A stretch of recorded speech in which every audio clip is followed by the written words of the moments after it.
Bismillahirrahmanirrahim.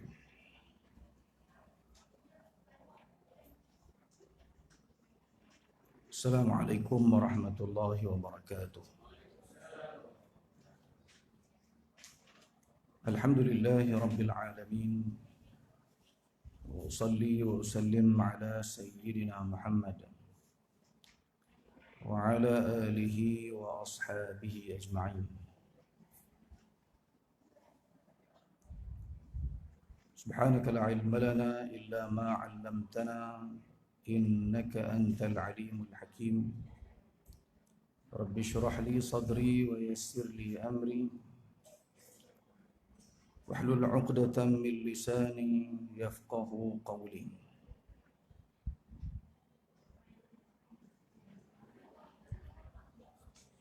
Yang saya kasihi Fadil YB kita, seterusnya tuan-tuan, perempuan muslimin dan muslimat yang dikasihi, yang dirahmati Allah Subhanahu wa taala sekalian. Alhamdulillah, kita syukur kepada Allah Subhanahu wa taala. Hari ini kita dapat bersama-sama lagi tuan-tuan dalam kuliah duha. Cuma hari ini nampak sikit ni tuan-tuan ni, kena corona ke apa ke ni. Lebih saya bagi retas hari ni. Tidak, tak pernah cukup. Mai COVID ni tuan-tuan, takut ni pak, lebih daripada takut kepada pencipta virus. Tak mai kuliah. Dia kan? Hari ini insya-Allah kita akan sambung lagi kisah Qasasul Anbiya kita ni. Kita sampai kepada kisah Qabil dan Habil. Sepatutnya tajuk ni awal lagi, tapi saya tertinggal hari itu. Jadi kita akan baca kisah Qabil dan Habil, insya-Allah. Dapat ambil hari ni? Dapat belakang dah. Tapi sebelum tu tuan-tuan, sebelum saya nak baca kisah Qabil dan Habil, ada satu kisah juga lah saya nak cerita kat tuan-tuan pagi ni. Tak tahulah kot Ustaz Ani cerita dah tadi. Kalau Ustaz Ani cerita dah, kita kira ulangan lah tuan-tuan, sebab penting cerita. Juga kisah Quran. Tapi kisah ni kita akan jumpa isu cerita Nabi Yusuf alaihi salam. Bila nak sampai Nabi Yusuf? Lambat lagi. Tapi cerita tu penting untuk kita sebut di ketika dan waktu ini. Dia kena sebut masa panas. Makan pun kena masa panas harus sedap. Kalau dah sejuk, tak sedap makan pun tak lepi. Cerita Nabi Yusuf ni tuan-tuan, surah Yusuf ni selalu kita baca bila bini mengandung. Nak bagi segak. Tak segak juga, duduk lagu tu. Sebenarnya tuan-tuan, dalam surah Yusuf ni banyak pengajaran yang kita perlu pelajari. Tapi yang berkait dengan suasana semasa hari ini, ayat yang ke-92. Siapa ada Quran, handphone ke, kita buka tengok Quran. Muka ayat 92, surah Yusuf. Yaitu ayat yang berbunyi a'udzubillahi minasyaitonir rajim. Qala la tathriba 'alaikumul yawm yaghfirullahu lakum wa huwa arhamur rahimin. Sadaqallahul azim. Ayat ni tuan-tuan, Nabi Yusuf alaihissalam, Allah cerita dia kata kepada saudara-saudara dia, abang-abang dia. Dulu ni abang-abang Nabi Yusuf tuan-tuan jahat. Depa anak Nabi Yaqub alaihissalam. Tapi depa jahat. Depa buat salah. Depa dengki.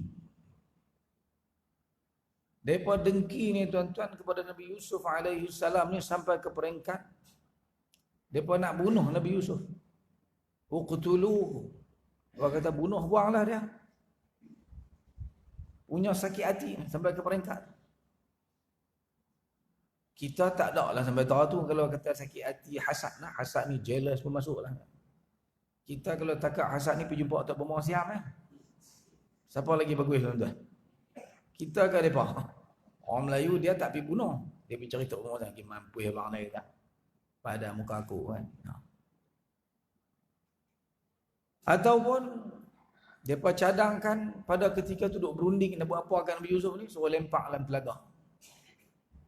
Akhirnya Nabi Yusuf alaihi salam dicampakkan ke dalam telaga dan akhirnya daripada seorang anak Nabi menjadi hamba abdi. Jadi hamba dijual. Sehingga akhirnya Allah Subhanahu wa taala tuan-tuan, kalau Allah kata hatu, tak ada siapa boleh ubah. Qulillahumma malikal mulki tu'til mulka man tasha wa tanzi'ul mulka mimman tasha wa tu'izzu man tasha wa tudhillu man tasha biyadikal khair innaka ala kulli syai'in qadir. Siapa tak boleh ubah tuan-tuan?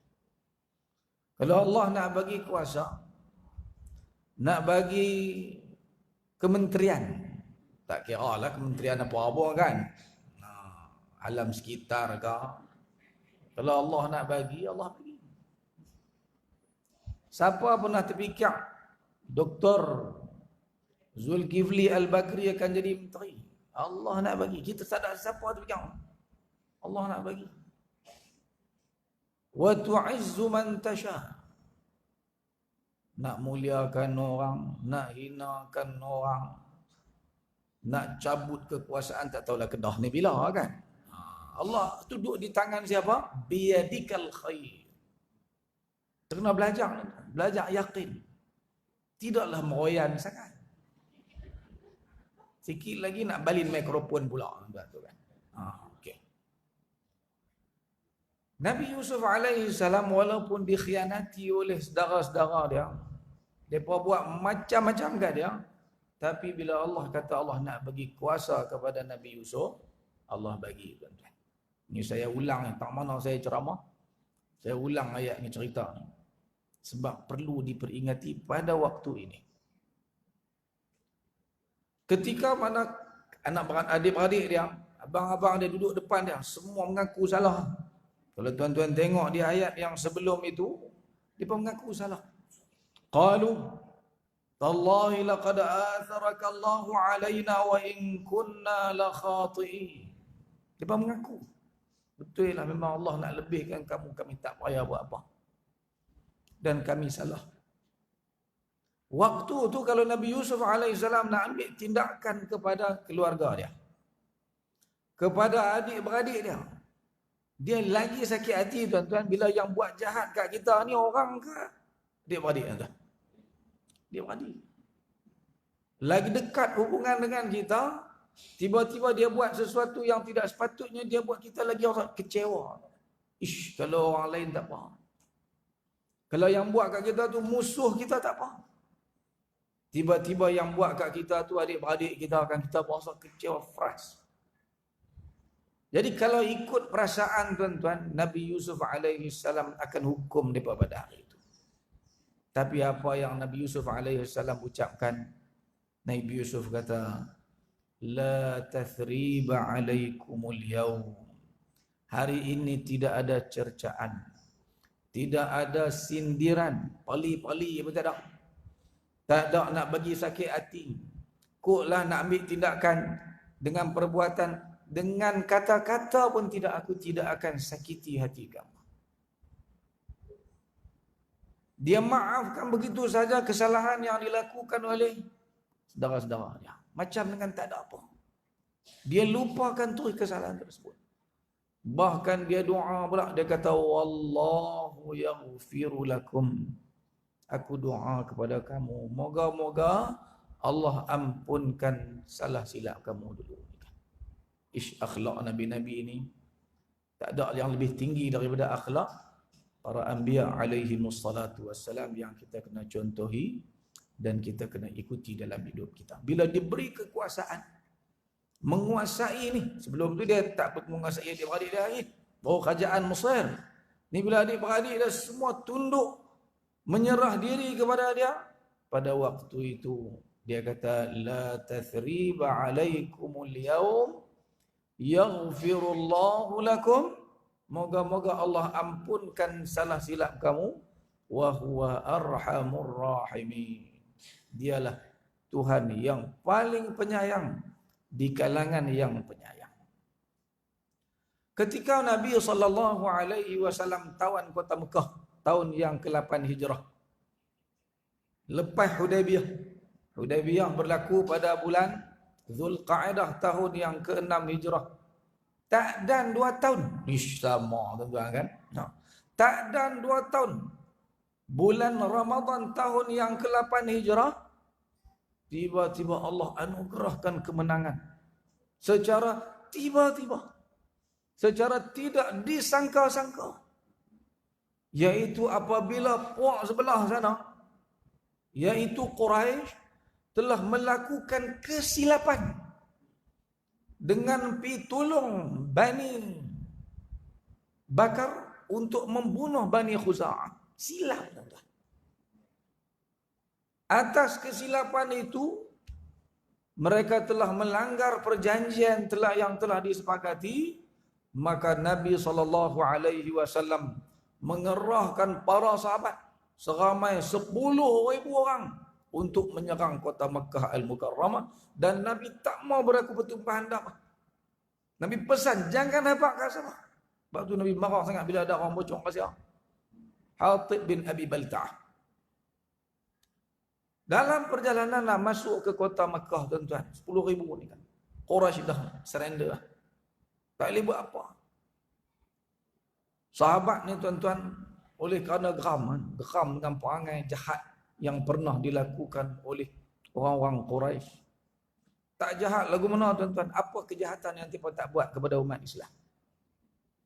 Seksa para sahabat, sakiti para sahabat, bunuh sebahagian sahabat, halau sebahagian daripada para sahabat radhiyallahu anhum ajma'in. Nabi ni dia pijak kepala tu. Nabi duduk semayang di Kaabah, pijak tu. Tuang sampah atas kepala Nabi SAW, nak bunuh Nabi, nak tangkap Nabi, halau Nabi SAW keluar sehingga Nabi berhijrah ke Madinah Al-Munawwarah. Dah hijrah, mereka kacau lagi. Mereka buat macam-macam kepada umat Islam di Madinah Al-Munawwarah. Mereka serang, beberapa kali serangan yang dilakukan terhadap kota Makkah Al-Mukarramah. Mereka buat honak macam-macam. Jadi bila Nabi SAW nak masuk ke kota Mekah ni, sahabat ni, tuan-tuan, dia geram. Orang bawah ni lah, tuan-tuan, dia geram lebih.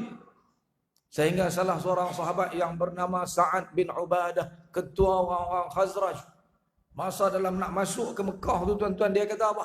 Dia kata, al-yawmu yawmul malhamah. Hari ini adalah hari tumpah darah. Mampu hempakan kami hari ini. Kami nak bunuh habis buang kalau boleh. Pasal sakit hati dengan buang. Dengarkan Nabi kata, al-yawmu yawmul marhamah. Hari ini adalah hari kasih sayang, bukan hari tumpah darah. Bila kita menang, hari kita sebarkan, tunjukkan keluasan Islam, tunjukkan kasih sayang yang ada dalam Islam.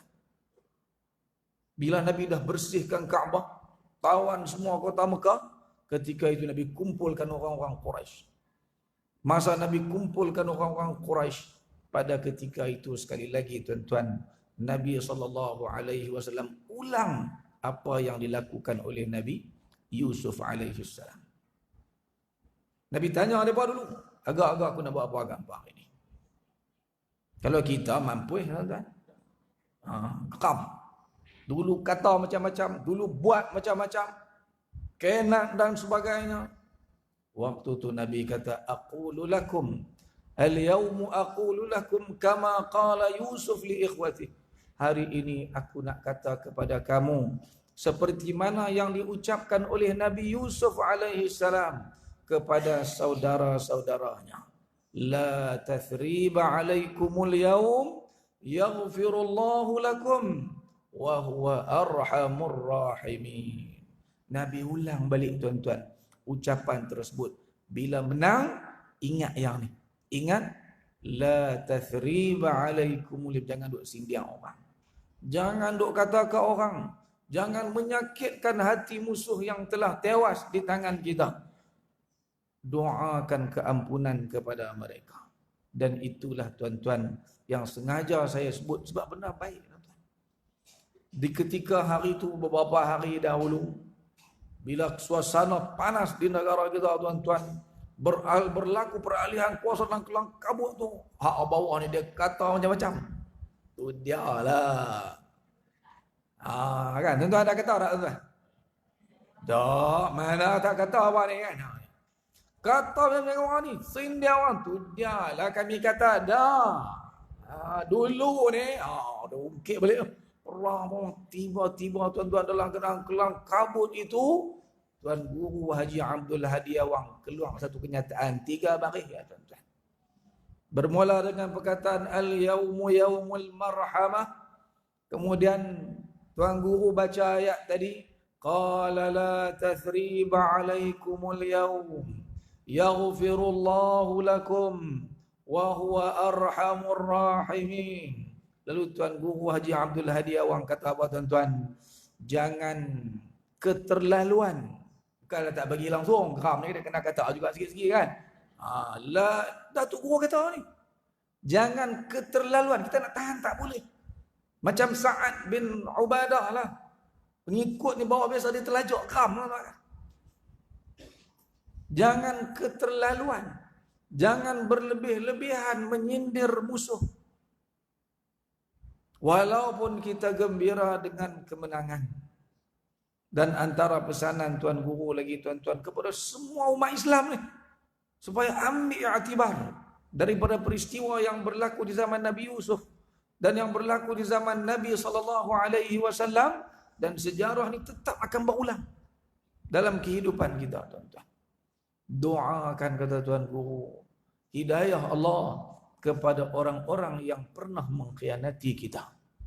Saya tuan-tuan bila dengar ayat itu tuan-tuan rasa sebab, rasa masya-Allah, alhamdulillah dapat pemimpin yang tak lekang di bibirnya ayat-ayat Al-Quran dan sunnah Nabi SAW. Sebab tu kepimpinan ni tuan-tuan kena orang yang faham agama, yang tahu Al-Quran, yang tahu sunnah Rasulullah SAW. Siapa pun naik tuan-tuan, kalau sedap yang ni, aman.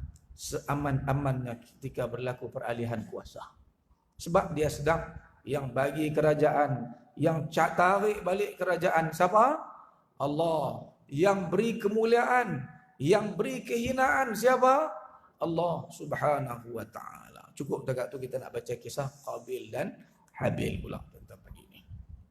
Harap-harap saya dapat manfaatlah kita daripada kisah yang berlaku di zaman Nabi Yusuf alaihi salam tersebut. Okay.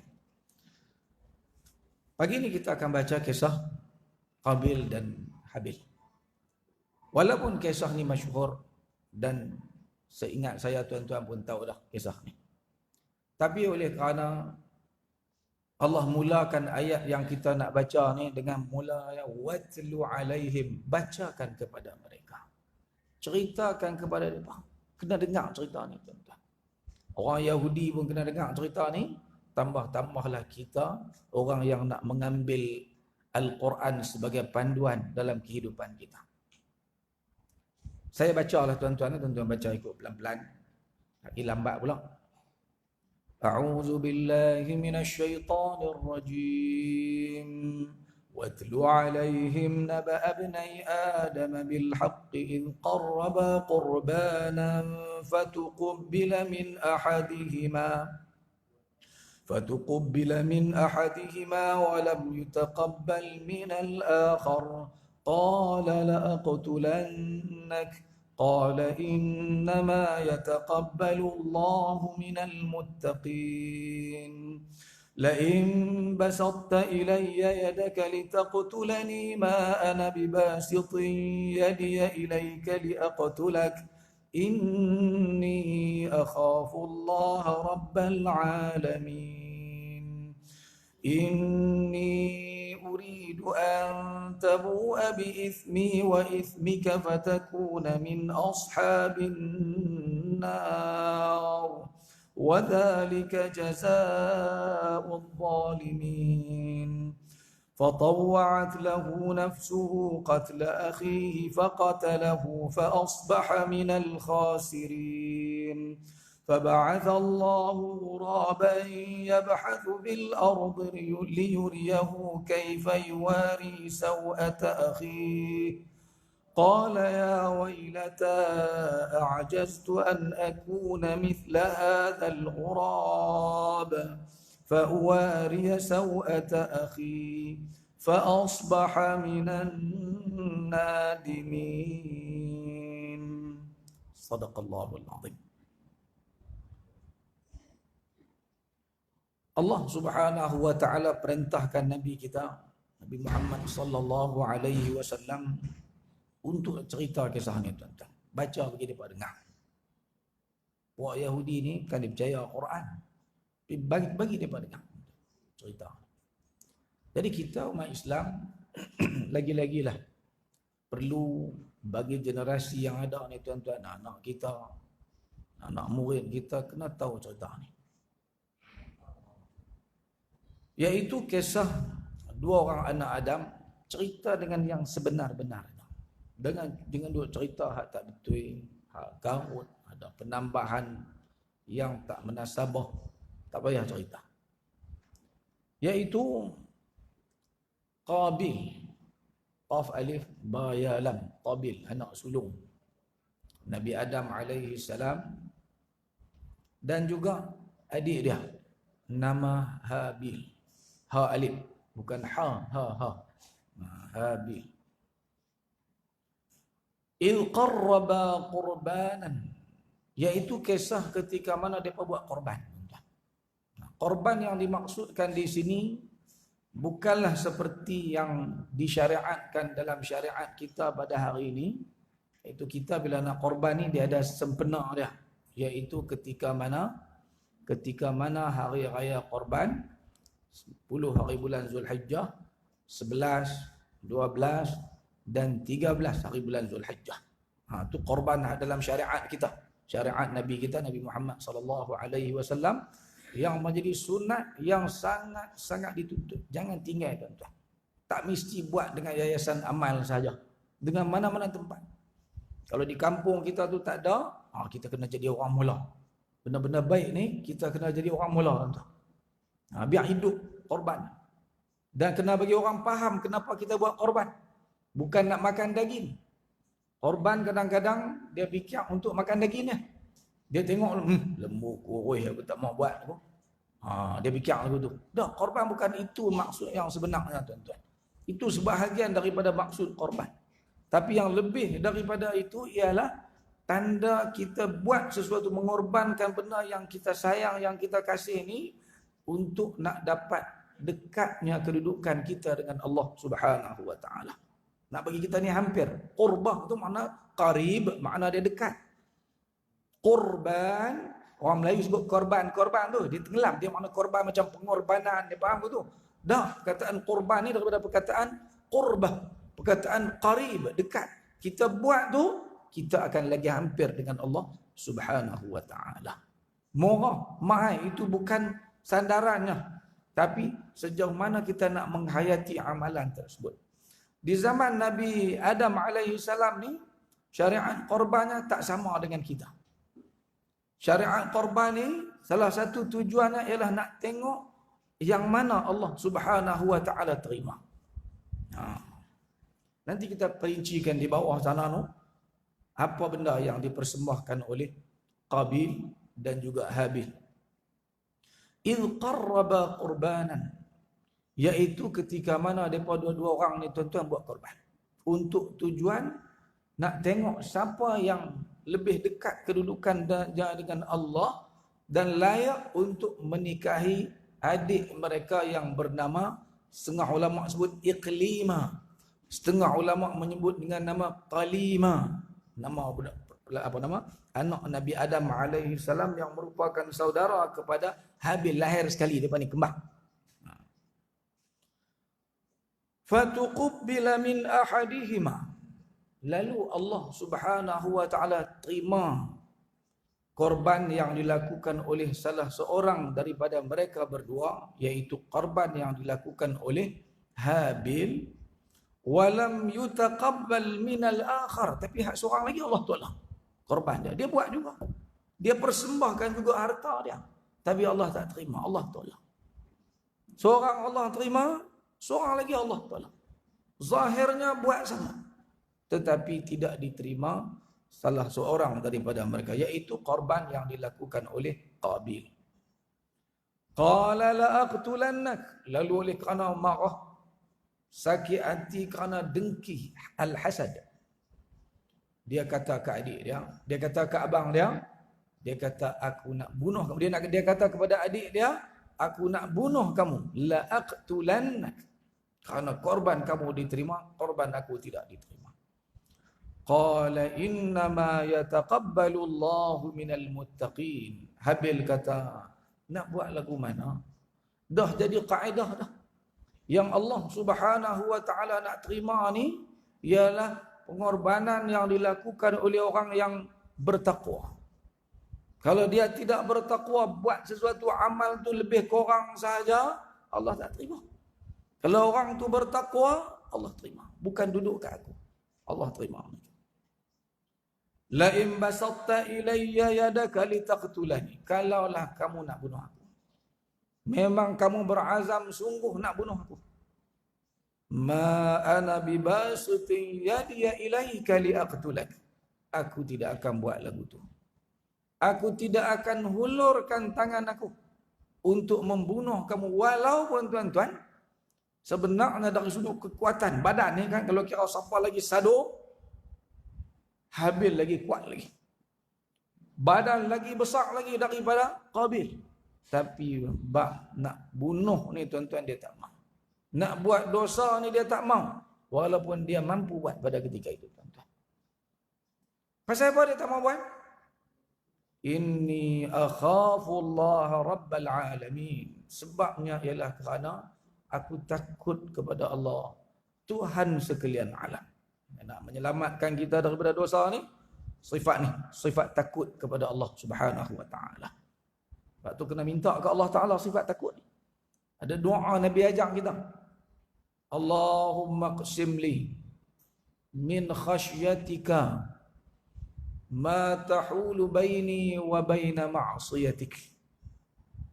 Itu doa yang diajarkan oleh Nabi SAW. Ya Allah, bagilah sikit, iqsim li, bagilah sikit kepada aku ni rasa takut, min khasyatika. Kita tak ada lah macam Nabi-Nabi takut ke Allah Ta'ala ni, takut semua-semua, tapi kena bagi ada juga sikit dalam hati kita ni takut ke Allah Subhanahu wa Ta'ala. Allahumma qsim li min khasyatika ma tahulu bihi baini wa baina ma'siyatik, yang boleh menghalang aku daripada buat maksiat kepada kamu ya Allah, kepada engkau ya Allah.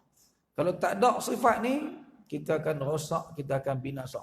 Tak heran apa, orang kata apa pun, hang siapa? Dia buat kerajaan, ikut suka aku lah. Kita tak boleh lagu tu. Sebab tu kena minta ke Allah Ta'ala biar ada rasa takut. Sebab ianya akan jadi benteng daripada kita buat maksiat, buat benda yang Allah Subhanahu wa Ta'ala larang. Kalau kita terbuat sekalipun, kita akan patah balik. Kita akan istighfar sungguh-sungguh. Sebab tu kita baca dalam kisah hidup para sahabat radhiyallahu anhum ajma'in dulu tuan-tuan. Para sahabat ni bila buat salah, sampai pergi mengaku depan Nabi, tahhirni ya Rasulullah, zina, bersihkanlah aku wahai Rasulullah. Nabi tanya, awak pasal apa? Abang dia berzina. Nabi kata, hang gila lah.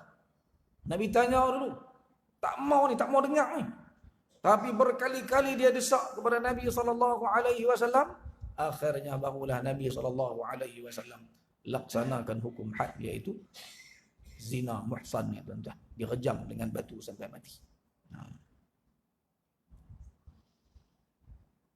Inni uridu an tabu'a bi ithmi wa ithmika fatakuna min ashabin nar. Wa dzalika jazaa'ul zalimin. Sesungguhnya aku tidak mahu membunuhmu, sekalipun aku lebih kuat dan gagah daripadamu. Sekiranya engkau bertekad untuk membunuhku, engkau akan menanggung dosa membunuhku beserta dengan dosa-dosamu yang terdahulu. Maka engkau akan menjadi penghuni neraka. Fatawwa'at lahu nafsuhu qatla akhihi. Yang demikian, nafsu jahatnya mendorongnya membunuh saudaranya sendiri, sehingga akhirnya dia membunuhnya. Dia bunuh juga akhirnya, walaupun dia tak tahu nak bunuh orang macam mana. Ini manusia pertama, manusia kedua, ketiga yang dicipta oleh Allah Subhanahu wa taala ni, dia pun tak tahu nak bunuh orang pun tak tahu. Sehinggalah akhirnya dipertunjukkan di hadapan dia cara bunuh. Ambil batu, katuk kepala adik dia yang tengah tidur, baru mati. Maka dia tergolong dalam kalangan orang-orang yang rugi. Lepas bunuh, tuan-tuan, mati. Ini kematian pertama berlaku atas muka dunia. Dia tak tahu nak buat apa. Dah mati nak buat apa. Sehingga dia bawa adik dia tadi ni kan usung pi sana, pi sini. Sebagian ulama tafsir kata setahun ni.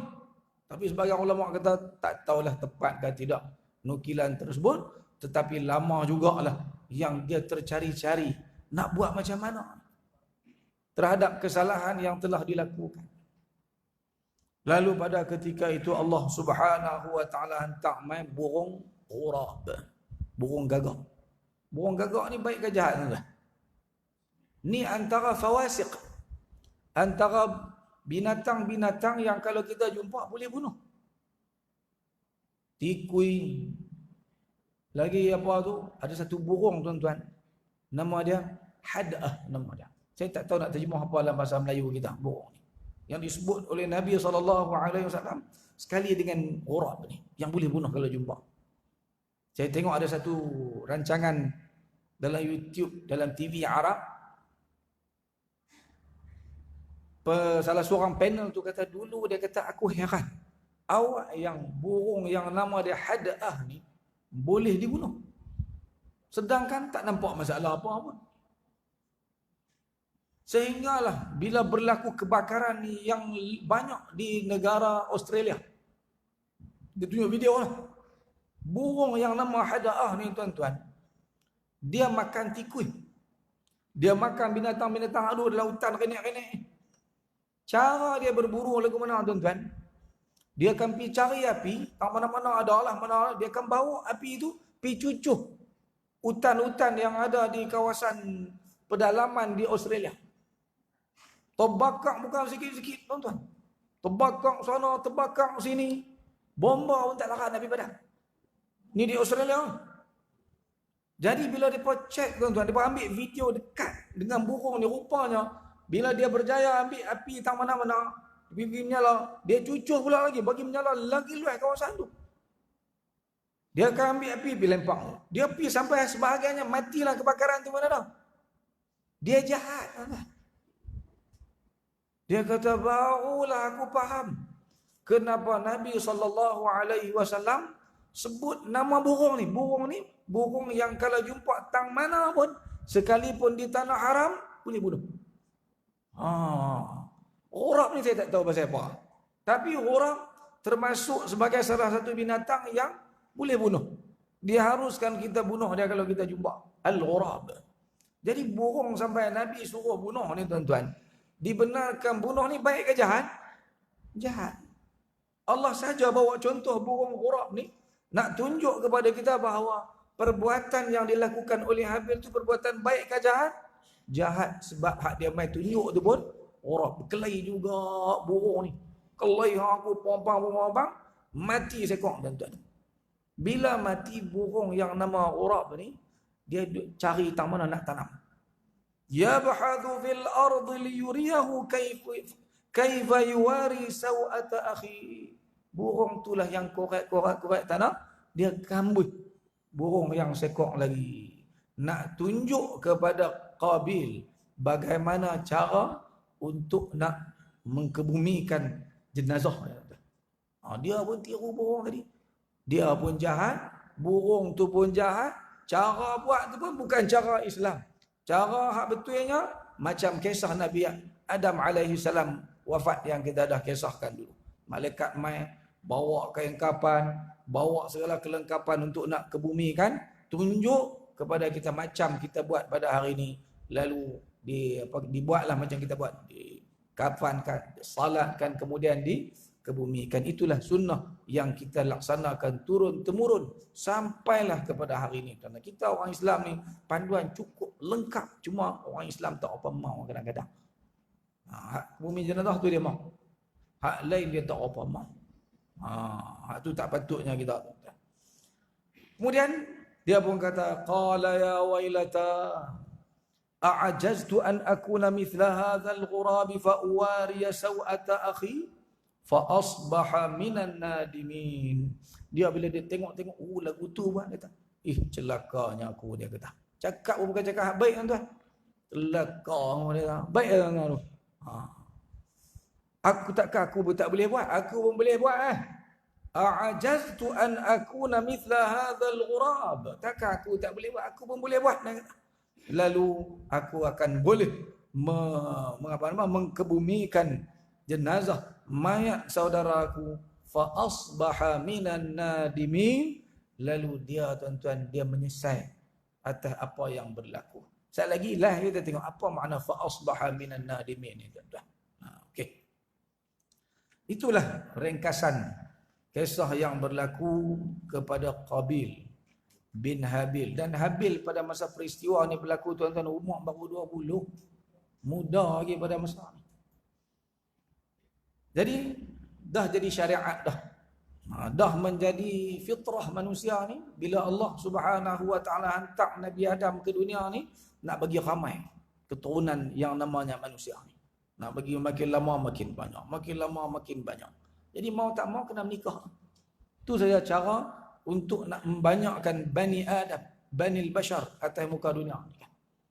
Lalu disyariatkanlah dalam zaman Nabi Adam alaihi salam dulu, yang mana Nabi Adam alaihi salam ni Nabi, Rasul yang dapat ilmu terus. Segala ilmu ada kepada Nabi Adam alaihi salam sebab Allah ajak dia, wa 'allama Adam al-asma'a kullaha. Allah ajak Nabi Adam ni semua ilmu, semua dia tahu. Tidak ada satu yang tidak diketahui oleh Nabi Adam alaihi salam daripada ilmu yang diajarkan oleh Allah Subhanahu wa taala kepada dia. Jadi Nabi Adam nak pergi menikah ada anak dia. Jadi bila nak pergi menikah tuan-tuan, Nabi Adam alaihi salam, Allah Subhanahu wa taala kurniakan anak kepada dia ni. Sekali Hawa mengandung 2 orang. Seorang laki-laki, seorang perempuan. Mengandung pula, melahirkan anak pula. Lagu tu juga dapat seorang laki-laki, seorang perempuan.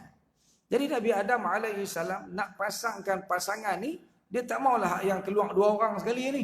Dia ni 2 beradik. Hak ni pun 2 beradik juga, tapi perut lain. Dilahirkan dalam kandungan yang lain. Maka Nabi Adam alaihi salam nak kahwinkan Qabil dengan adik kepada Habil yang bernama Labudah. Ni dalam setengah-setengah kitab-kitab tarikh disebut nama tu. Walaupun ni semua masuk dalam bab Israiliyat yang kita boleh terima, kita boleh tak terima. Ikut suka kita ni tuan-tuan. Tak payah duk kata apa-apa dalam bab-bab lagu ni sebab tak memberi bekal apa-apa pun. La nusaddiquhu wa la nukadzibuh. Kita tak kata, "Hei, mana ada?" Kita tak boleh kata lagu tu. Nak percaya 100% pun dah. Kita boleh terima, tak ada masalah apa dalam perkara-perkara seumpama ini. Jadi Nabi Adam alaihi salam nak nikahkan, nak kahwinkan antara Qabil dengan Labuda, adik kepada Habil, dan Nabi Adam alaihissalam nak kahwinkan antara Habil dengan adik saudara kembar yang dilahirkan bersama dengan Qabil yang bernama Iqlimah. Jadi Iqlimah inilah yang paling lawa, paling cantik. Tak ada dah yang lebih cantik, yang lebih lawa daripada Iqlimah. Banding daripada dua orang ni, yang paling lawa ialah Iqlimah ataupun Qalima, dan seorang lagi itu lah budak ni dia kurang cantik, nak dikahwinkan dengan Qabil. Qabil tak setuju, tuan-tuan. Semua nak hak lawa belakang. Tanya siapa pun nak hak lawa belakang, tuan-tuan. Tu ulama-ulama kita kata punca kejahatan dalam dunia ni, aslul ma'asi thalath. Asal usul jahat atas dunia ni, dia kembali kepada 3 perkara. Satu, al-hasad, dengki, jealous, cemburu. Tu hak tu punca segala maksiat. Dia mula tang tu. Betul tak? Cuba tengok. Betul tak? Betul. Itulah punca orang duk jadi celaru, jadi cempera hidup. Pasal apa? Hasad. Dia dengki. Dia cemburu. Ada kat orang. Tak boleh tengok. Wal hirs. Yang kedua, al hirs ni ada beberapa makna. Satu makna dia ialah teringin. Harasa yahrusu dengan makna teringin. Dan juga dengan makna tamak. Boleh juga kita terjemahkan dua makna ni pada perkataan al-hirs. Teringin kepada wanita cantik, teringin harta banyak. Ini punca kepada segala maksiat yang berlaku. Dan yang ketiganya kata para ulama ialah wal kibru, sombong, takbur, bahasa lebih daripada orang lain. Iblis, dulu kita baca kisah Iblis dulu, pasal apa dia jadi lagu tu? Pasal yang pertama dia ada hasad, dan yang kedua dia ada al-kibru, ada kat dia, tuan-tuan. Jadi jaga-jaga dalam hidup kita ni, jangan bagi ada 3 perkara ni. Ini aslul ma'asi dalam kehidupan kita di dunia ni kan. Al-hasad, kita ulang balik. Yang kedua apa dia? Wal hirs, dan yang ketiganya ialah wal kibru. 3 inilah yang menjadi punca kepada penyakit-penyakit lain yang kita lakukan dalam bentuk dosa yang ada pada hari ini, tuan-tuan. Jadi Qabil ni pula, dari sudut kerja dia ni menjadi seorang petani. Tanam hak tu, tanam hak ni. Itu kelebihan yang diajarkan oleh ayah dia kepada dia. Dia bijak dalam bab pertanian. Tanam macam-macam. Hasil mahsulnya pun banyak. Dan Habil pula bekerja sebagai seorang penternak. Bela macam-macam. Bela lembu, bela unta, bela kambing, bela kibas. Itu kerja dia. Jadi bila Nabi Adam alaihissalam menyatakan hasrat untuk melaksanakan perkahwinan seperti yang kita sebutkan tadi ini, tuan-tuan, Qabil tak setuju. Qabil kata, mana haji? Hak lawa bagi kat orang habis. Hak uduh baru tinggal kat dia. Dia marah. Sebab dia letak dasar nikah ni kena lawa dulu. Kita diajar dalam Islam bukan soal lawa, soal taqwa dulu. Walaupun salah tak kita pilih hak lawa, hak cantik? Tak, tidak salah. Ni tapi sampai ke peringkat nak bantah perintah ayah dia yang merupakan Nabi dan Rasul. Tentunya apa yang nak dibuat ini berdasarkan petunjuk Allah Subhanahu wa ta'ala. Dia tak setuju. Dia bantah apa yang nak dibuat oleh ayah dia, iaitu Nabi Adam alaihissalam. Dan bagi dia, dialah yang paling layak untuk menikahi adik dia. Tak boleh. Dia tak bagi sama sekali untuk Habil menikahi adik dia Iqlimah, tuan-tuan. Lalu Nabi Adam alaihissalam telah pun bagi satu syur kepada mereka, lah ni lagu ni. Kalau tak percaya, lah buat korban. Lah hamba buat korban. Buat korban seperti yang kita sebutkan tadi. Masing-masing buat korban. Dan korban pada ketika itu, tuan-tuan, syariat Nabi Adam alaihissalam, nak tahu korban mana yang diterima oleh Allah Subhanahu wa ta'ala, ada tanda dia. Macam kita tak ada. Kita buat korban. Tahu tak Allah Ta'ala terima ataupun tidak korban yang kita buat? Kita tak tahu. Khairat itu kita tahu Allah terima ataupun tidak. Susah sikit kita ni. Sebab tu bila kita nak buat korban, kita kena pastikan betul-betul niat kita aku buat ni ikhlas kerana Allah Subhanahu Wa Ta'ala. Ni kalau buat tak ikhlas ni tuan-tuan, kena dia bagi daging sikit lah balik main rumah. Uish, dia marah tu. Bayar bayar 700 boleh tengah kilo dia dah. Sebab dia tak fikir pengorbanan dia tu dengan maksud hak sebenarnya. Dia kira nak makan daging ni. Ketika itu nak tahu diterima ataupun tidak korban yang dilakukan oleh dia, ialah ada api akan turun mai ke bumi ini, dia akan bakar korban yang dilakukan tersebut. Kalau kita buat korban tu daging itu akan disambak oleh api. Kalau yang kita buat korban tu ialah tumbuh-tumbuhan, hasil pertanian, api akan turun ni, akan main sambak korban yang kita buat tersebut sampai terbakar. Itu tanda dia pada ketika itu. Jadi Nabi Adam AS pun suruh buat korban. Jadi Habil ni tuan-tuan, bila dia buat korban, dia buat ni sungguh-sungguh ikhlas kerana Allah Subhanahu Wa Ta'ala. Dia buat ni nak bagi tanda ikhlas ni tuan-tuan, dia cari bahan yang dia nak korbankan itu yang paling baik, yang paling elok, yang paling cantik. Apa yang dia buat tuan-tuan? Dia belah kambing banyak, dia belah lembu pun ada. Dia pilih kibash. Kibash ni tuan-tuan, kalau nak banding dengan kambing-kambing yang ada tuan, jenis-jenis kambing lah, yang paling mulia di kalangan kambing ni, kambing, kibash, biri-biri, apa lagi saya pun tak tahulah nama-nama kambing-kambing yang banyak-banyak jenis tu tuan-tuan. Yang paling mulia ialah kibash. Orang Arab, kalau di kalangan orang Arab kata kibash ni mulia tak mulia, dia tutup aurat. Saya dengar ceramah Syekh Salih Al-Mughamisi, dia kata kibash ni aurat dia pun tak nampak. Saya duk cari mana nak pergi cari kat kibash. Lah ni tuan-tuan, untuk pengetahuan tuan-tuan semua, rombongan Yayasan Amal ada 5 orang, baru kemarin dulu bertolak ke Chad. Pergi nak riki siap-siap tempat yang kami nak buat korban nanti.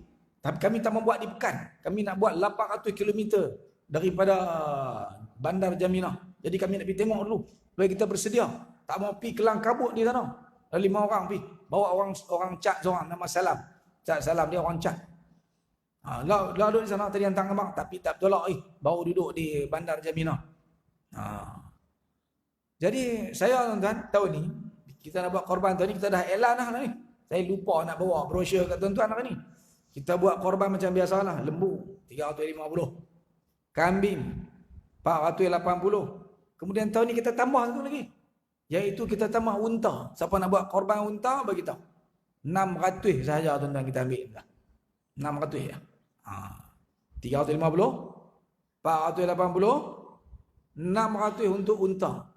Saya bila dengar cerita ni tuan-tuan, dengar Syekh Salih Al-Mughamisi menyebutkan bahawa di kalangan binatang-binatang ni tuan-tuan, jenis-jenis kambing ni, yang paling afdalnya ialah kibash. Saya bertanya, patut tahun ni kita cadang satu lagi, kibash. Setuju tuan-tuan? Jadi Habil ni, bila dia nak buat korban, dia ambil yang paling elok, yang paling cantik, iaitu kibash. Dan kibash ni lah menurut sebahagian para ulama yang menjadi kibash yang dikorbankan oleh Nabi Ibrahim alaihi salam. Walaupun tak ada lah nas yang kuat, kata Salih Al-Mughamisi, seorang ulama daripada Saudi. Tapi itulah kibash yang Allah Ta'ala jaga. Allah pelihara main kibash daripada syurga tu. Kibash mana? Kibash yang telah dipersembahkan oleh Habil. Sebab dia pilih yang paling elok, paling gemuk, paling baik. Tanda kata dia buat tu ikhlas kerana ketakwaan kepada Allah Subhanahu Wa Ta'ala. Ni kibash ni dia buat. Dan Qabil pula, dia pun buat juga. Orang buat, dia tak aku tak buat, aku pun nak buat juga. Dia cari hak lekeh kali. Pilih kalau jagung pun hak yang bergigi. Hak yang macam gigi tak ada. Kalau kita koyak-koyak orang beli, tu dia, gigi pun tak ada. Dia pergi cari hak tak elok, hak tak baik, hak tu barulah nak bagi ke orang. Dia pergi cari hak lagu tu untuk nak buat korban. Dia pilih-pilih sewakai. Ada sebut gandum, ada sebut macam-macam lah. Para ulama kita khilaf dalam benda, tapi hasil pertanian dia juga buat korban. Maka pada ketika itu tuan-tuan, Allah Subhanahu wa taala datangkan api daripada langit. Datang mai sambang korban yang telah dipersembahkan oleh Habil, iaitu kibas yang besar, yang gemuk, yang cantik dan yang elok, yang dijadikan korban seperti mana yang disuruh oleh Nabi Adam alaihissalam. Jadi oleh kerana itu tuan-tuan, Qabil ni dia tak puas hati. Dia marah. Dia naik dengki. Ni perasaan hasad dengki. Dia dengki, dia geram pasal Allah terima korban yang dilakukan oleh Habil, tolak korban yang dilakukan oleh dia. Dia marah. Sampai ke peringkat apa yang dia buat tuan-tuan? Dia pergi jumpa dengan Habil. Dia kata, la aqtulannak. Aku nak bunuh kamu. Dia kata. Pasal apa? Ada dua sebab yang disebut oleh. Satu yang disebut dalam Al-Quranul Karim, yang disebut dalam hadis, iaitu yang pertamanya kerana sebab korban tak terima tadi. Itu satu. Dia dengki tuan-tuan. Dalam bab akhirat dia dengki. Dan yang kedua, sebab apa dia kata? Hatta la tankiha ukhti, supaya kamu tak boleh menikah dengan adik aku. Kalaulah aku tak buat sesuatu, aku tak bunuh kamu, jadi Nabi Adam akan bagi menikah dengan siapa? Habil lah yang akan menikah dengan dia kelima, dengan Kalimah. Jadi dia tak boleh terima. Dia geram, dia cemburu. Sebab tu cemburu ni boleh sampai ke peringkat jadi lagu ni tuan-tuan.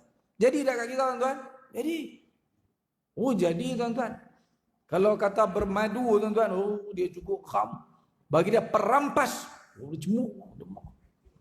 Ini semua penyakit-penyakit mai daripada siapa? Qabil. Silap-silap bin campur-campur mai Qabil bang tuan. Dah, keturunan kita tak ada sampai kepada Qabil dan Habil ni tuan-tuan. Keturunan kita akan sampai kepada Nabi Syith alaihi salam.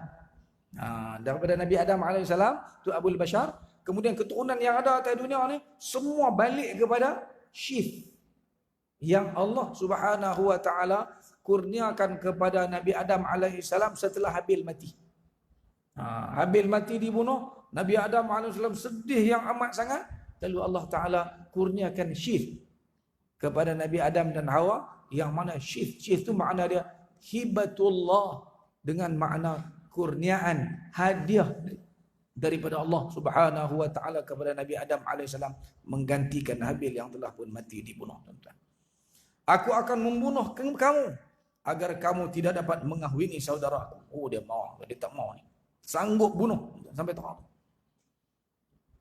Lalu Nabi Adam alaihissalam telah menyampaikan berita tentang pengorbanan yang diterima daripada mereka. Korban Habil lah yang diterima dan pengorbanan Qabil ditolak. Qabil berkata kepada ayahnya. Ini dalam kitab-kitab tafsir menyebutkan perincian kisah ini tuan-tuan. Iaitu dia kata apa kat Nabi Adam AS.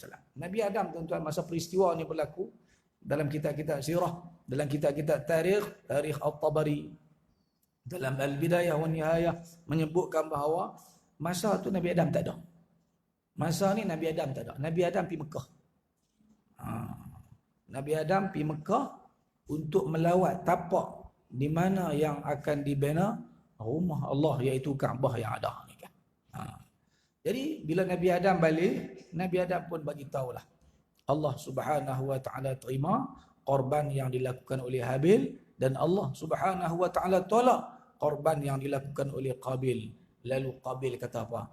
Innama tuqbila minhu atau innama tuqbalu minhu li'annaka da'awta lah. Dia kata patutlah Allah Taala terima korban yang dilakukan oleh Habil, sebab masa kamu pergi Mekah dulu ni, kamu apa? Kamu doa supaya Allah Taala terima hadiah, suruh tolak aku. La ilaha illallah, dia salah orang tuan. Padahal salah tu siapa dia? Salah dia. Tapi kerja salah orang ni tuan. Panggil Qabil kan. Siapa jenis suka menyalahkan orang, tak mau terima kelemahan dan kesalahan yang dilakukan oleh diri sendiri, ni perangai. Walaupun bin tak sampai, tapi perangai dia tu sampai kepada Qabil tuan-tuan. Duk kira salah orang. salah orang ni. Padahal salah siapa? Salah mereka. Salah kita pula tuan kan. Qabil terus menemui Habil dan memberitahu bahawa dia berniat membunuhnya. Oh ni mana patah balik Sebabnya ialah kerana korbannya tidak diterima dan Habil pasti akan mengahwini Iqlimah sementara dia akan mengahwini Labudah. Sudah tentu orang akan berkata, engkau lebih baik daripada aku dan anak-anakmu akan berbangga ke atas anak-anakku nanti. Ini dalam kitab tafsir dalam Al-Bidayah wa Nihayah menyebutkan kata-kata yang telah diungkapkan oleh Qabil, tak puas hati terhadap Allah Subhanahu wa taala terima korban Habil dan tolak korban dia. Habil berkata, apa salahku? Aku salah apa? Aku bukan buat apa pun, cuma aku persembahkan korban yang elok, yang baik. Lalu Allah Subhanahu wa taala peringatkan kepada kita, qala innama yataqabbalu Allahu minal muttaqin. Ini menjadi kaedah yang kita kena faham sampai bila-bila tuan-tuan. Yang Allah nak terima ni tuan-tuan, apa-apa kebaikan yang kita buat atas muka dunia ni kan. Syarat dia kita kena buat sebagai orang bertakwa. Buat tu semata-mata kerana Allah Subhanahu wa taala. Kita hak mai ke kuliah pada hari ni. Saya yang mai mengajak tuan-tuan pada hari ni, bukan mengajak mai baca ya. Bagi kita ingat balik kisah yang Allah Subhanahu wa taala perintahkan kepada Nabi kita Nabi Muhammad sallallahu alaihi wasallam supaya bacakan kepada orang-orang Yahudi. Sebab orang-orang Yahudi ni tuan-tuan, penyakit mereka ialah penyakit ni ya. Penyakit hasad. Sebab tu Allah suruh baca. Allah suruh peringat kat mereka. Dulu mereka dalam zaman Nabi SAW tuan-tuan, yang mereka tak mau terima Nabi SAW tu pasal apa? Hasad. Tamak ada kat mereka. Kibr, sombong. Tiga-tiga tu ada kat Yahudi, lengkap tuan-tuan. Hasad pasal apa? Mereka nak daripada keturunan mereka. Mereka tak mau daripada keturunan Bani Ismail. Iaitu mereka nak daripada Ishaq. Mereka tak mau daripada keturunan Nabi Ismail alaihi salam. Tu yang puncak. Sehingga Huyai bin Akhtab. Huyai bin Akhtab bila Nabi SAW sampai ke Madinah Al-Munawwarah, dia pergi tengok. Dia pergi tengok orang duk sambut Nabi kan. Dia tengok. Tu kan Nabi Muhammad ni. Sebab dia tahu. Nama dia pun dia tahu. Sifat-sifat yang ada pada dia pun dia tahu. Jadi dia nak pergi tengok. Dia pergi tengok sendiri. Nak confirm betul ke Nabi yang mendakwa Nabi, orang yang datang ke Madinah dan mengaku sebagai Nabi ini benar-benar Nabi akhir zaman yang diutuskan oleh Allah Subhanahu wa taala sebagaimana yang terdapat dalam kitab-kitab yang terdahulu, iaitu dalam kitab Taurat. Bila dia tengok-tengok, dia pun balik rumah. Bila dia balik rumah tuan-tuan, pada ketika itu anak dia ada. Anak dia nama apa? Siapa ingat tuan-tuan? Anak kepada Huyai bin Akhtab, Safiyah. Safiyah. Dia ada. Dia kecil lagi pada masa tu. Dia kata, ayah, dia kata, kalau kata sebelum ni anak paling dia sayang sekali aku. Tapi kali ni dia balik muka masam. Aku pun dia tak tengok. Tak pandang dah wajah aku, kata Safiyah. Lalu saudara dia, abang dia tanya dia, huwa diakah Nabi yang diutuskan oleh Allah Subhanahu wa taala sebagaimana yang ada dalam kitab kita tu? Pendek Arab kata, huwa diakah? Betul ke dia yang kita duk baca dalam kitab kita kata Nabi akhir zaman? Kita pun pindah mai duk Madinah ni pasal nak tunggu kehadiran kedatangan dia. Dia ke tu? Dia kata, ya. Memang dialah Nabi akhir zaman tersebut. Fama azamta, atau dalam setengah riwayat kata fama fi qalbika. Jadi kamu nak buat apa? Apa azam kamu lah? Dia dah tahu kata memang betul dia Nabi. Kamu nak buat apa? Dia kata azamtu ala adawatihi abadad dahr. Aku berazam untuk memusuhi dia sampai bila-bila, dia kata. Kita sepatutnya kalau tahu kata elok, kalau tahu kata betul, kita ikutlah. Kalau kita tahu betul elok tapi kita duk cari salah, duk korek hak yang tak baik, hak tak elok, nak bagi tak elok juga hak baik ni pun tak confirm dah betul baik ni, maka tidak ubahlah perangai kita sama seperti perangai orang-orang Yahudi yang dilaknat oleh Allah Subhanahu wa taala. Kita kena jujur dengan hati kita. Kita kena tengok betul dah hari bawa ni.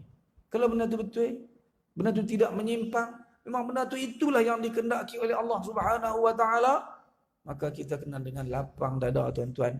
Paksa diri kita ni, pujuk diri kita supaya terima perkara tersebut kalau kebenaran berpihak kepada pihak tersebut. Jangan kita duk kira nak lawan, duk kira hak kita juga. Kalau tidak, apa guna kita main mengaji tuan-tuan? Apa guna kita belajar? Termasuklah dalam apa perkara pun kita sebut bab kenabian, bab kekuasaan, bab rumah tangga pun sama. Dalam bab harta benda pun sama. Kalau dah diputuskan memang itulah hukum yang ditetapkan oleh syariat, kita kena belajar menerima dengan dada yang lapang dan terbuka, kena terima. Oh, aku kena tunduk walaupun hati kita duk nak. Hak yang boleh ke orang tu kita nak, kita kena lepaskan lagu tu saja kerana taat dan patuh kepada Allah Subhanahu wa taala. Tu baru jadi orang yang mai mengaji ada faedah, ada manfaat. Kalau tidak ada faedah apa tu mailah mengaji. Orang duk beli termenung murah kan. Kita terpaksa lah main menadah ni. Habis dah ikan lagi di pasar ni. Tak, kita main mengaji. Tentu kita dengan hak yang tak mengaji tu sama ya. Ada faedah apa kita main mengaji? Biarlah kita jadi berlain dengan orang hak yang tak mengaji. Tentang kalau apa? Ikan termenung, ustaz bagi peri ya kan. Ambil dah itu. Tak ambil lagi. Hari ni kan nak bagi? Wallahu a'lam kan. Orang bagi saja. Okey tuan-tuan. Lain basata, sesungguhnya Allah hanya menerima korban daripada orang-orang yang bertakwa. Sekiranya engkau menghulurkan tanganmu untuk membunuhku, aku tidak akan menghulurkan tanganku untuk membunuhmu. Sesungguhnya aku takut kepada Allah, Tuhan sekalian alam. Abdullah bin Amr radhiyallahu anhuma berkata, wa Allah, in kana al-maqtul la ashaddu ar-rajulaini walakin mana'ahu at-taharruj an yabsuta ilayhi yadu. Abdullah bin Amr kata sebenarnya, kalau ikut cerita sebenarnya, Habil tu lagi gagah lagi. Wa in kana al-maqtul, in di sini dengan makna sesungguhnya yang terbunuh tu iaitu Habil tu, kalau kira dari sudut fizikalnya dia lagi kuat daripada Qabil. Badan besar, kuat pula tuan-tuan, silat pula lagi.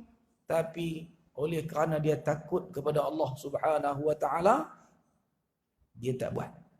Dia sanggup mati dibunuh daripada dia pergi melakukan kesalahan membunuh ini tuan-tuan. Oleh itu tuan-tuan, para ulama sebut dalam bab hukum bab bunuh orang ni tuan-tuan, antara dosa besar tuan-tuan yang disebut dalam semua syariat. Bahkan dalam syariat Nabi kita Nabi Muhammad sallallahu alaihi wasallam, sebelum Nabi sallallahu alaihi wasallam berhijrah ke Madinah, dia syariat ni mula diwajibkan kepada Islam kena buat tu, kena buat ni masa lepas pergi ke Madinah. Masa di Mekah ada syariat tuan-tuan, belum ada lagi secara sempurna. Tapi kalau kita buka dalam surah Furqan, surah Furqan adalah surah yang Allah turunkan di Mekah. Dia bukan surah Madaniyah, surah Makkiyah. Tapi Allah sebut dah jenayah bunuh ni tuan-tuan. Iaitu Ustaz nak teringat ayat dia tu. Ustaz tolong Ustaz. Wa a'udzu billahi minasyaitonir rajim.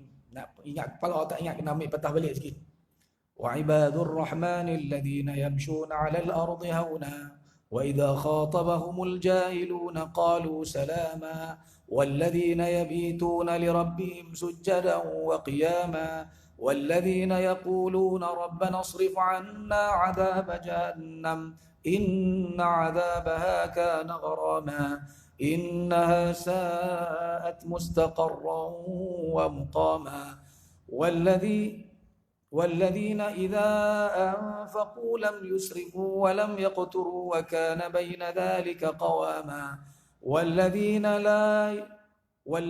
لا يدعون مع الله إلها آخر ولا يقتلون النفس التي حرم الله إلا بالحق ولا يزنون ومن يفعل ذلك يلقى أثاما يضاعف له العذاب يوم القيامة ويخلد فيه مهانا. Okey, Allah sebut apa? Jangan syirik ke Allah Ta'ala. walladzina la yad'una ma'allahi ilahan akhar. Ciri-ciri ibadur rahman, hamba Allah yang Allah sayang, yang Allah kasih ni, yang pertama sekali ialah tak syirik ke Allah Ta'ala. La yad'una ma'allahi ilahan akhar. Satu.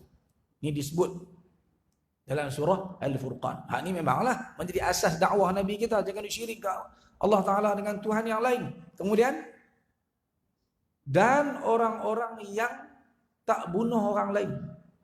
Walladzina la yad'una ma'allahi ilahan akhara wa la yaqtuluna an-nafsa allati harrama Allahu illa bil haqq. Tak boleh bunuh orang kecuali dengan kebenaran. Ada sebab yang dibenarkan oleh syariat baru boleh bunuh. Saja-saja nak pergi bunuh, ini dosa yang disebutkan sebelum syariat dikuat-kuasakan ketika mana Nabi SAW berpindah dan berhijrah ke Madinah. Duduk di Mekah lagi. Dah sebut dah, jangan bunuh orang. Wala yaznun, dan yang ketiganya, mereka tidak berzina. Ini tiga disebut. Maknanya seluruh syariat tak tinggal ni tiga dosa besar ni. Sehingga Nabi SAW belum lagi berhijrah ke Madinah, zina telah pun diharamkan. Kalau nak abang kata tiga dosa ni, jangan main-main. Jangan duk buat dalam kehidupan kita, tuan-tuan. Moga-moga Allah lindungi saya, Allah lindungi kita semua daripada terlibat dengan jenayah besar.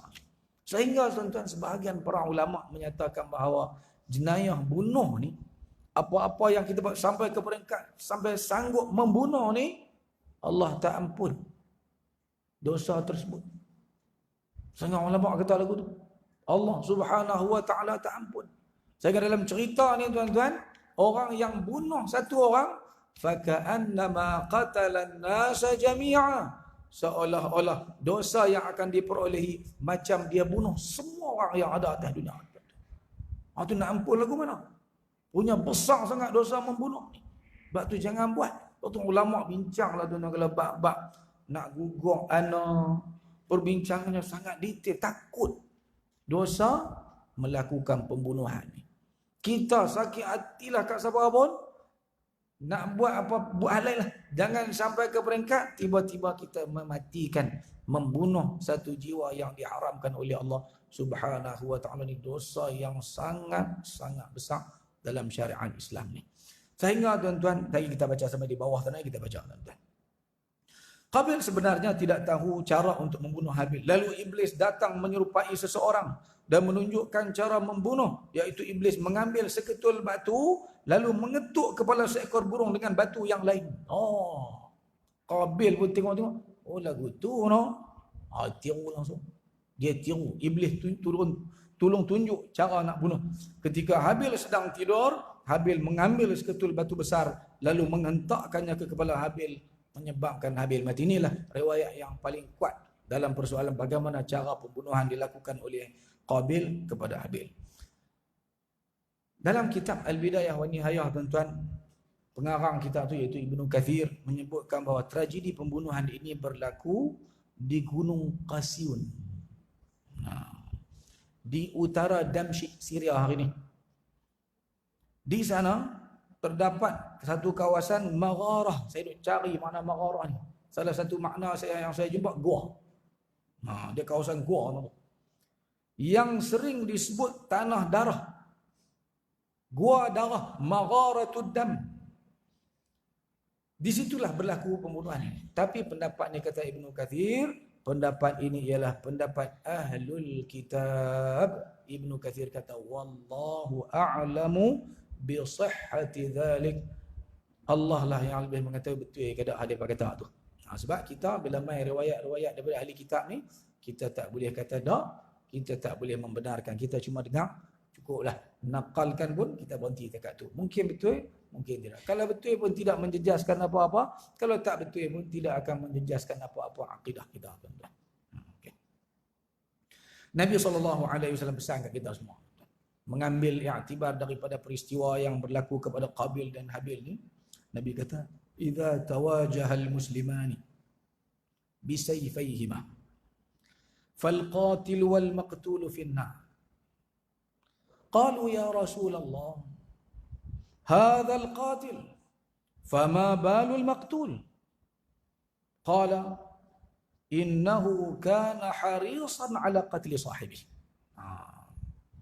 Hadis riwayat al-Imam al-Bukhari dan Muslim. Nabi kata, apabila dua orang muslim menuju ke sesuatu tempat dengan membawa bersama mereka pedang, pakat berkelahi hang aku ni kan. Orang bawa parang, seorang bawa pedang, pergi nak berbunuh hang aku, nak lawan ni tuan-tuan. Nabi kata, fal qatilu, yang membunuh dan yang terbunuh, dua-dua masuk neraka. Jadi para sahabat heran. Para sahabat kata, hak tu tak apalah kalau kata nak masuk neraka ni, kalau dia tu yang bunuh orang. Apa salah yang terbunuh? Dia kena bunuh. Pasal apa dia pun masuk neraka juga? Lalu Nabi SAW kata apa tuan-tuan? Nabi kata, dia juga bercita-cita membunuh lawannya. Kalau dan kat dia, mujur tak dan kat aku lah. Kalau dan kat dia, dialah yang bunuh kawan. Ni diambil niat kita. Niat dan kita dah buat dah. Kalau baru terlintas lah mati, tak kira dosa lagi. Tapi kalau ambil kunci kereta start pi dah tuan-tuan, tu kira dosa dah. Ni termasuk dalam cerita ni tuan-tuan. Jadi biarlah kita kena minta ke Allah Subhanahu Wa Taala bantu kita supaya kita niat nak buat baik. Tak ada niat nak buat jahat. Ni hari ni dah pukul 11 lah ni tuan-tuan. Surah Kahfi baca lagi tuan-tuan. Baca tak lagi? Niat pun tak lagi. Niat pun tak lagi. Niat dengan nak masak lagi, nak beli masak pula. Saat lagi, untuk saat lagi. Ngelam matahari. Tak bertambah amal. Yang mai COVID-19 tuan-tuan kan. Ngap pergi sedai. Rugi kita. Umur kuih lama, kuih dua pendek. Duk takut lah. Orang bukan takut soal nak mati. Sahabat-sahabat tuan-tuan masa berlaku ta'un Amwas. Zaman Abu Ubaidah, di zaman para sahabat dulu lah. Abu Ubaidah Al-Jarrah pada ada lagi pada ketika itu tuan-tuan. Para sahabat ni setengah tu bercita-cita nak mati kerana ta'un. Sebab masa berlaku wabak-wabak ni tuan-tuan, manusia lebih dekat dengan Allah Ta'ala. Tanya ustaz apa doa ni ustaz nak baca ni kan. Waktu ni kalau orang bagi doa apa, salin tu, hafal terus. Sebab apa? Takut. Dia kata guak ada. Lang kabut hari ni guak silat-silat pekan hari tak ada orang, boleh jadi lagi. Pasal sebut guak ada. Pendang pun dia kata ada. Kota pun ada tuan-tuan. Tuan-tuan bagi salam dengan saya lagi. Saya mai pada kota seorang semut. Kemarin dia pun habaq tuan, bubuh dalam WhatsApp kan. Habaq kata confirm dia kata di klinik kota, klinik kesihatan kota ada. Hak habaq tu driver awak van tu. Allah, habaq sanad tu. Kita mula mampu lagi nak salam kat tunggu ustaz ni. Aku nak keluar ke pintu belakang nak tak salam tak agama. Saya nak saya. Pakuk kau wabak ni kan. Tadi saya mengajar di Masjid 95 tu habaq-habaq doang minta salin tu. Pasal waktu ni waktu kita kata nak dekat dengan Allah Ta'ala, bimbang. Kita jangan bimbang sangat bab wabak ni. Yang kita bimbang, amal kita tak cukup untuk balik jumpa Allah Subhanahu Wa Ta'ala. Itu yang kita kena takut. Amal tak padan dengan umur yang Allah Subhanahu Wa Ta'ala bagi. Kita tak mau. Okay, kita baca cepat nak berhabis ni ya. Qabil tidak tahu bagaimana cara untuk mengkebumikan mayat Habil. Lalu dia meninggalkan begitu sahaja mayat Habil. Hal ini kerana Habil lah orang pertama yang mati di atas muka bumi. Tadi dah saya sebut dah. Ada kata dia bawa sampai setahun. Ada kita buat sampai 100 tahun. Jadi para ulama kata, ni jauh lah, hadha ba'id. Allah Subhanahu Wa Ta'ala menghantar 2 ekor burung gagak. Burung gagak itu bergaduh sesama sendiri. Sehinggalah salah satu daripada burung gagak itu membunuh kawannya. Burung gagak itu mengorek lubang dengan menggunakan paruhnya. Kemudian dia menanam kawannya itu di dalam lubang tersebut. Apabila melihat kejadian itu, Qabil berkata, qala ya wailata a'ajaztu an akuna mithla hadzal ghurabi fa uwariya sawata akhi. Celakalah aku, dia kata. Adakah aku tidak mampu melakukan seperti yang dilakukan oleh burung gagak ini untuk mengebumikan mayat saudaraku? Dia menyesal. Perkataan menyesal ni tuan-tuan. Ulama kita kata menyesal Qabil di sini bukan menyesal hak syarat taubat. Taubat ni dia nak diterima oleh Allah Ta'ala. Syarat dia yang pertama sekali an-nadmu, menyesal. Yang kedua, dia tinggal terus amalan tersebut. Dan yang ketiganya, dia berazam tidak akan mengulangi lagi kesalahan tersebut. Tapi Qabil ni tuan-tuan, dia menyesal ni bukan menyesal kerana takut dosa, kerana bimbang Allah Subhanahu wa taala hukum dia. Tak, dia bukan menyesal daripada sudut itu. Dia menyesal kerana tak tahu nak tanam lagu mana jenazah adik dia yang telah dia bunuh tadi ni kan. Dia rasa aku tak tahu nak buat apa ni, nak buat macam mana ni. Dia menyesal yang tu, bukan dia menyesal kerana takut kepada Allah, maka dia tidak diterima taubat dia. Dia tak bertaubat pun kepada Allah Subhanahu wa taala, tuan-tuan. Balasan untuk Qabil. Nah ni dalam kita tafsir sebut panjang lebar ni kan. Setiap kali berlaku pembunuhan secara zalim. Ini yang kita kena ambil pengajaran yang kita takut daripada kisah ni. Maka Qabil akan turut mendapat dosa kerana dialah orang pertama yang memulakan pembunuhan di atas muka bumi.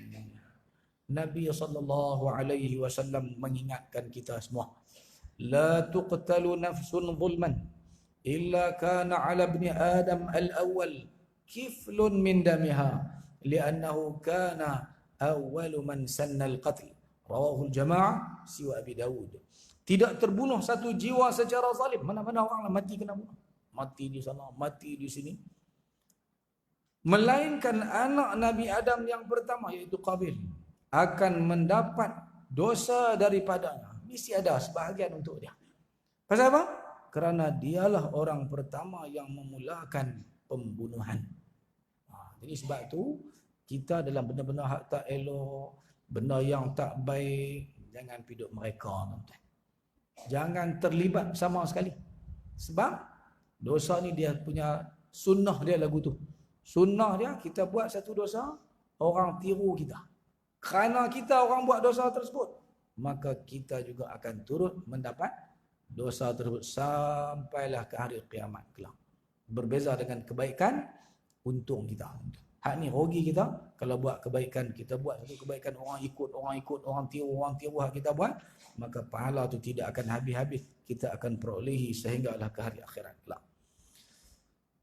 Ibnu Katsir berkata, "Wadhahir anna Qabil ujila bil 'uqubati kama dzakarahu Mujahid wa Ibn Jubair annahu 'ulliqat saquhu bi fakhidhihi yawma qatlihi wa ja'ala Allah wajhahu ila asy-syamsi haitsu darat 'uqubatan lahu wa tankilan bihi."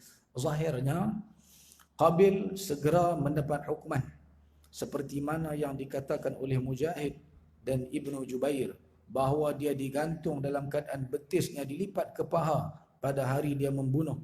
Allah Subhanahu wa taala menjadikan wajahnya terdongak ke arah matahari ke mana sahaja dia berada sebagai hukuman kepadanya dan peringatan kepada orang lain. Ini dipilih oleh Ibnu Katsir. Tapi semua ulama sependapat dengan kata-kata yang dipilih oleh Ibnu Katsir ni. Ada ulama yang kata boleh, ada ulama yang menceritakan kisah Habil dan Qabil ni, akhirnya tuan-tuan, Qabil ni dia buat pelari juga adik dia, iaitu Iqlimah. Dia menikah, dia piduk kawasan bukit. Dia piduk di sana, keturunan dia bertambah-tambah di sana. Dan geng dia ni semua geng jahat darah, tuan. Ada tuan. Geng-geng yang duduk di situ. Jadi bila Habil mati nanti tuan-tuan, Habil dah mati terbunuh dah, Allah Subhanahu wa taala bangkitkan Syith dan dilantik oleh Nabi Adam AS menggantikan dia setelah Nabi Adam tak ada. Maka Syith ni tuan-tuan dan jamaah dia, kumpulan dia bertembungnya nanti dengan kumpulan mana? Dengan puak-puak keturunan yang lahir daripada Qabil. Wallahu ta'ala a'lam, yang mana lebih kuat dari sudut periwayatannya. Itulah yang saya baca dalam kitab-kitab yang menyebut berkenaan dengan kisah Qabil dan Habil. Nabi Adam AS sangat berduka cita atas kematian Habil. Tidak lama kemudian baginda dikurniakan seorang anak lagi bernama Syith yang membawa makna hibatullah. Nabi Adam AS hanya meninggal dunia setelah melihat anak cucunya kira-kira 400,000 orang. 1000 tahun Nabi Adam AS umur tolak 40 tahun. Umur Nabi Adam dikurangkan jadi 960 kerana 40 tahun itu Nabi Adam hadiahkan kepada salah seorang keturunan dia, iaitu Nabi Daud alaihi salam. Tentu kita dah sebut dalam kuliah-kuliah kita yang sebelum ini. Jadi saya rasa tuan-tuan, cerita berkenaan dengan Nabi Adam alaihi salam ni kita tamatkan pada hari ini. Insya-Allah, jika diizinkan oleh Allah Subhanahu wa taala, bulan depan kita akan sambung pula kisah nabi yang seterusnya, iaitu Nabi Idris alaihi salam, insya-Allah. Itu sajalah daripada saya pada hari ini. Yang baik daripada Allah Subhanahu wa taala, yang salah, yang silap, yang lemah, yang kurang daripada saya sendiri. Aqulu qawli hadza wa astaghfirullahal azim li wa lakum. Assalamualaikum warahmatullahi wabarakatuh. Bismillahirrahmanirrahim. Alhamdulillahi rabbil alamin. Wassalatu wassalamu ala Rasulillah wa ala alihi wa sahbihi ajma'in. Allahumma anfa'na bima 'allamtana wa 'allimna ma yanfa'una warzuqna fahman wa 'ilman wa 'amalan salihan. Wa sallallahu ala sayyidina Muhammad wa ala ali Muhammad. Alhamdulillahi rabbil alamin.